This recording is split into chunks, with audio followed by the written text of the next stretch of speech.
Iniciamos entonces con noticias a las 7 a.m. Lo hacemos con la entrevista. ¿Qué pasa en el país? ¿Cómo atraer inversión a Guatemala? ¿Cómo generar empleo? Y es que el tema económico nos preocupa a todos. Sin trabajo, sin empleo, sin inversión, pues no se genera financiamiento, dinero para vivir, para hacer muchas cosas que los guatemaltecos necesitan. Pero ¿cuál es el escenario que depara para Guatemala en el tema? Nos acompaña acá en el estudio Luis Velázquez. Él es exministro de Economía y también experto en tema de inversiones y desarrollo. Buen día, señor Velázquez. Buenos días, Mario. Buenos días, Elsa. Y un saludo a toda su audiencia nacional e internacional. Gracias. Qué bueno tenerle por acá. Iniciamos hablando de la buena noticia. Estamos mejorando en el tema de competitividad. Es un escenario complicado, pero parece ser que es algo que podría estar ocurriendo. Haber avanzado en los escalones. ¿Qué quiere decir? ¿Que estamos mejorando las condiciones para atraer inversión o algo está cambiando? Hay que verlo en dos dimensiones. En primer lugar, hay que resaltar que Guatemala sí ha mejorado respecto de su propia medición. Es decir, que si yo fuera un maratonista de 42 kilómetros y antes me tardaba 6 horas en hacer esos 42 kilómetros y ahora hago 5 horas y media, por supuesto que he mejorado. Han avanzado en ministerios de Economía, el Programa Nacional de Competitividad, Invest en Guatemala, la Matriz Energética, el Ministerio de Energía y Minas, por ejemplo, la Secretaría Ejecutiva de la Presidencia. Sin embargo, cuando nosotros competimos ya a nivel mundial, que ese es el caso de Guatemala, recordemos que en Naciones Unidas están registradas cerca de 190 naciones del mundo y nosotros participamos en el índice de medición con 148 países. Ahí tenemos un descenso de 3 puntos, es decir, que bajamos del puesto 83 al puesto 86. Eso quiere decir que ya en el global, comparado con los otros países, aunque avanzamos nosotros un punto, los otros países están corriendo más rápido que nosotros. Ahora, el indicador de competitividad hay que verlo más allá del tema económico, porque todo lo económico debería de traducirse en un desarrollo integral, es decir, en un desarrollo social y por ende en un desarrollo humano. Mi apreciación es que los esfuerzos que hemos hecho como nación al día de hoy no son suficientes, y esto no solo es responsabilidad del Estado, es responsabilidad de los políticos, de los funcionarios, del sector académico, de los alcaldes, de los gobernadores, de los diputados, por supuesto de los medios de comunicación y de las organizaciones sociales. Es decir, que tiene que ser un esfuerzo de todo el país, y ahí sí tenemos una larga vía por recorrer por los próximos 50 años. Wow. Si hablamos, por ejemplo, de inversión extranjera, ¿qué hace que desde afuera algún inversionista pues no voltea a ver a Guatemala, pero sí a otros países vecinos de la región? Cierto. Bueno, hay una serie de ventajas comparativas que en ese sentido Guatemala está dentro de los 10 mejores países del mundo, y deberíamos de traducir esas ventajas comparativas en un esfuerzo de competitividad para ser más competitivos. Si ese esfuerzo como nación lo hubiéramos hecho en los últimos 100 años, Guatemala debería estar dentro de los 10 países más desarrollados del mundo. Ejemplos: recursos naturales, posición geográfica, salida al Pacífico, al Atlántico, etcétera.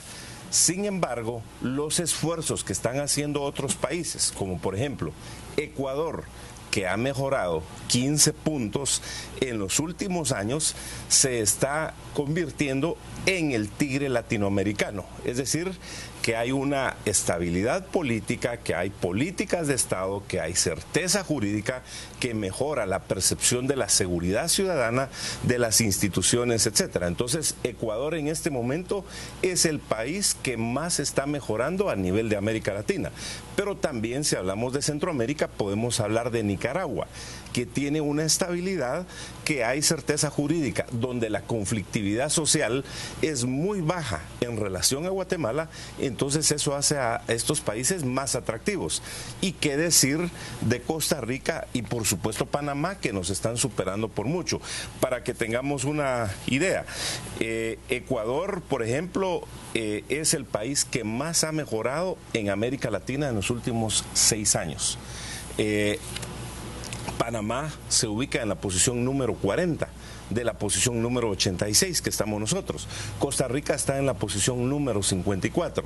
Nicaragua está muy cerca de Guatemala y está corriendo más rápido que nosotros. Bueno, y entonces ahora lo que muchos se preguntan ¿es acaso la inseguridad que hay en el país? Que obviamente eso perjudica a cualquier nación. Y por otro lado, la certeza jurídica que debe dar un país, esas reglas claras, esa transparencia, incluso también esas posibilidades de atraer todo tipo de inversión y con facilidades para abrir un negocio en Guatemala, para tener incluso buena capital humano, que muchas veces se preguntan algunas empresas si en Guatemala hablamos inglés como debería ser, si tenemos ciertas capacidades, algún tipo de incluso de trabajos manuales que podamos mejorar en realidad en comparación con otros. En ese sentido, ¿estamos bien ubicados o todavía no estamos tan bien calificados como para que alguien nos tome en cuenta más directamente?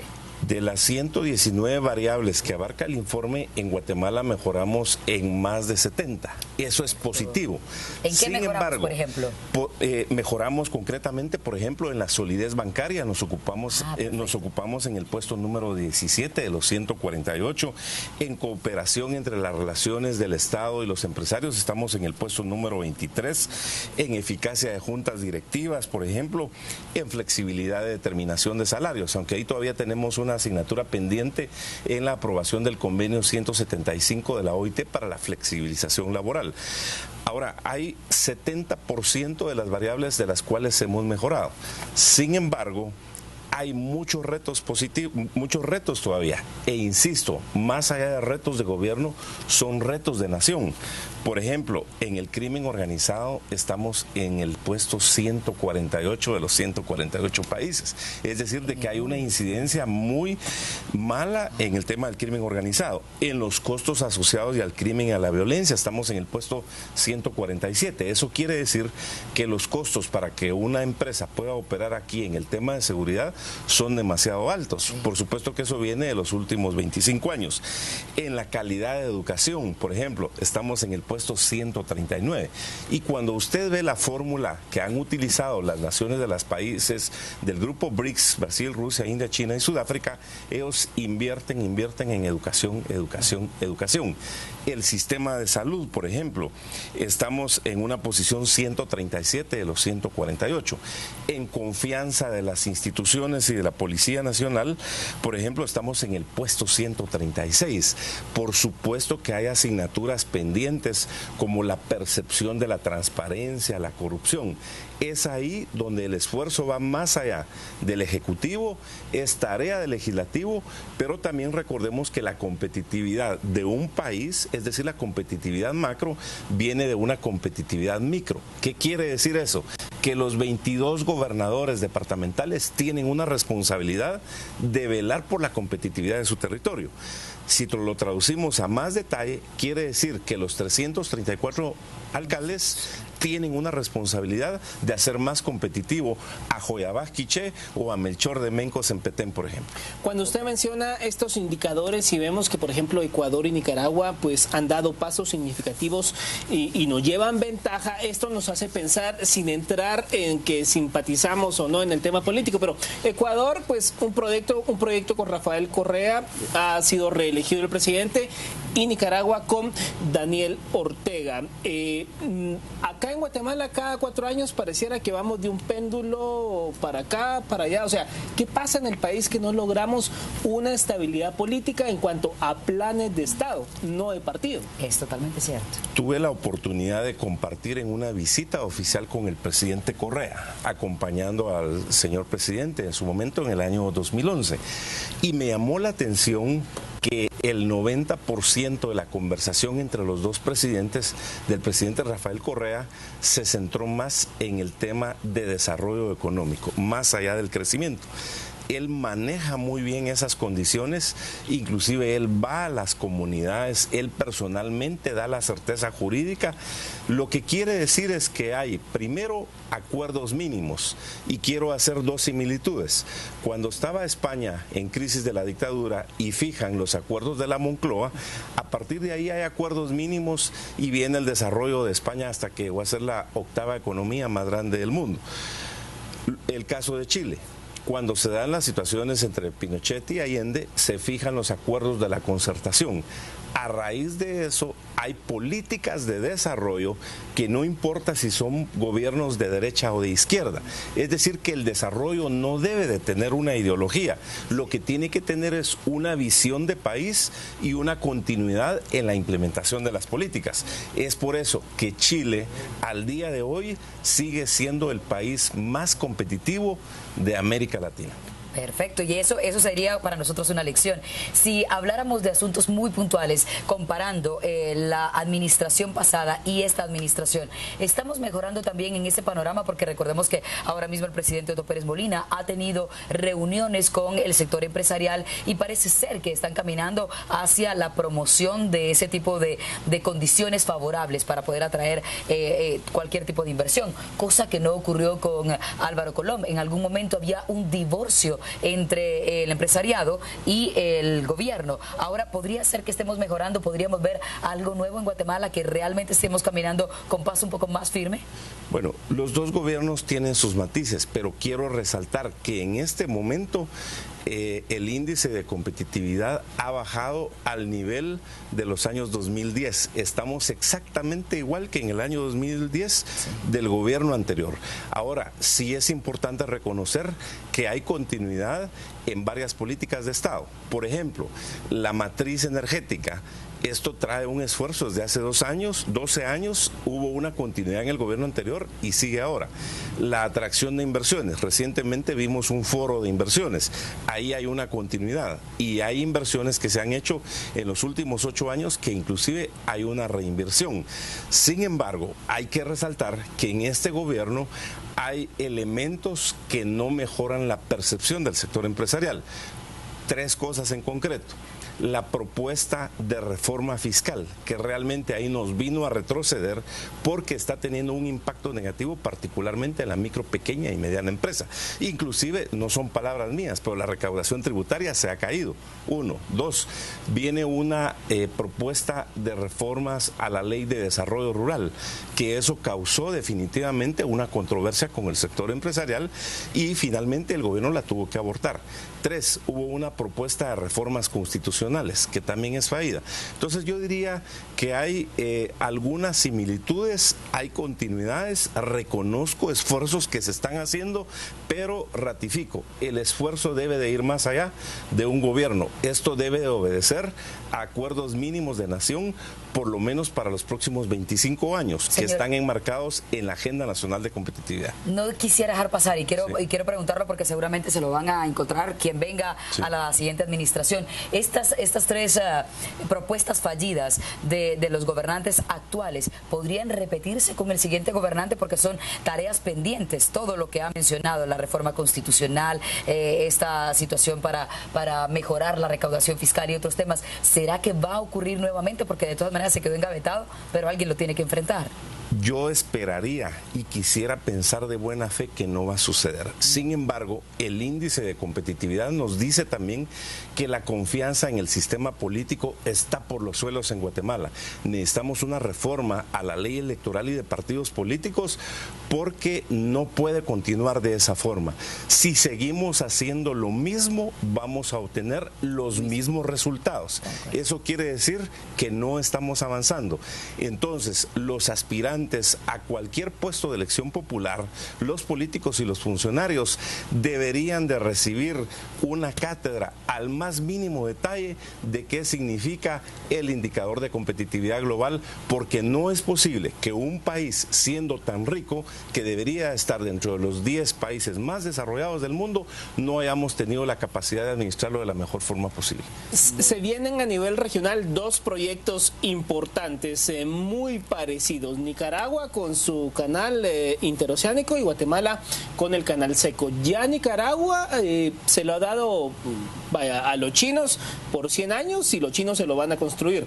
Acá en Guatemala, ¿qué va a pasar con ese tema? ¿Realmente es tan llamativo este proyecto o será que Nicaragua nos está comiendo por así decirlo, nos está comiendo el mandado con el tema de su canal Interoceánico.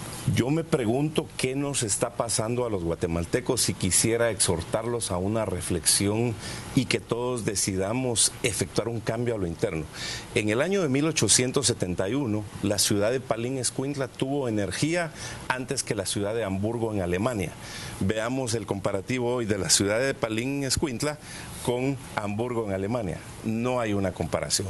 En el año de 1870 tuvimos un tren eléctrico en Guatemala. Éramos de los 5 países que teníamos un tren eléctrico. La pregunta hoy es, ¿qué tren tenemos?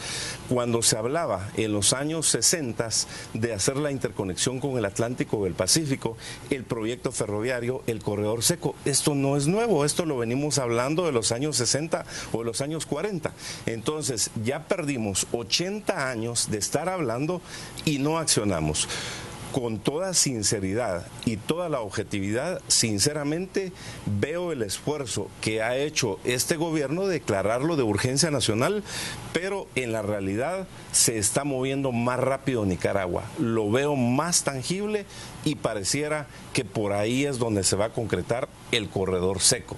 Sin embargo, quisiera decir el corredor tecnológico, la unión de los dos océanos.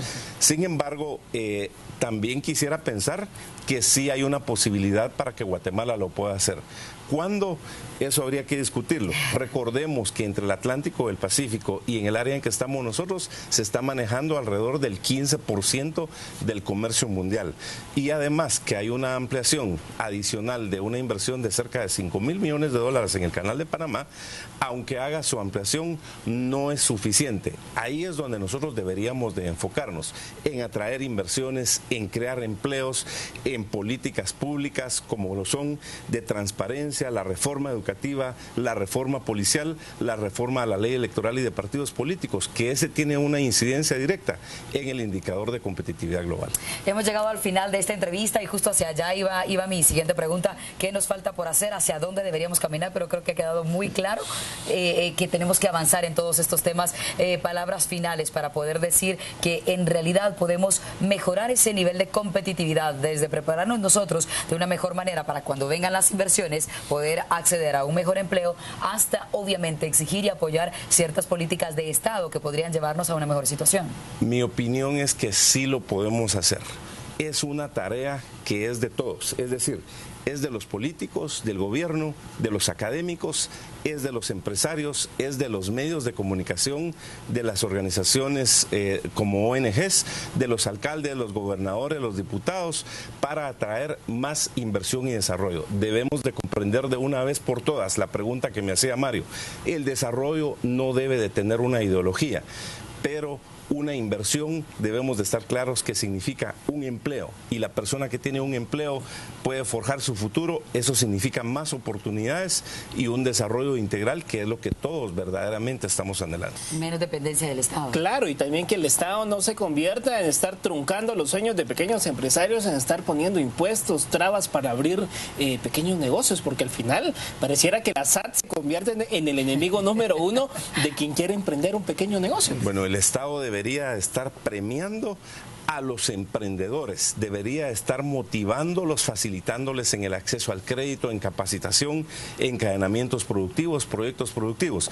Y aquí un elemento importante con lo que decía Mario de no estar dependiendo del Estado. Los programas sociales que se iniciaron en el gobierno anterior y que tienen una continuidad, mi opinión es que son necesarios, pero lo dije en el gobierno anterior del cual yo fui parte. Les falta el elemento de productividad para que la gente que está recibiendo un apoyo del Estado lo reciba durante un periodo prudencial, se le capacite y a él se le pase a generar sus propios ingresos para su supervivencia y posteriormente para niveles de excedencia a que ellos puedan aspirar a ser emprendedores en sus áreas rurales también. Y es que así es como debería ser. Mil gracias por toda esta cátedra que nos ha dado hoy. De verdad, hemos comprendido un poco mejor de cómo estamos funcionando y también de lo que deberíamos estar haciendo para salir de esos niveles tan bajos, haber retrocedido al 2010, pero hay mucho camino por recorrer. Así que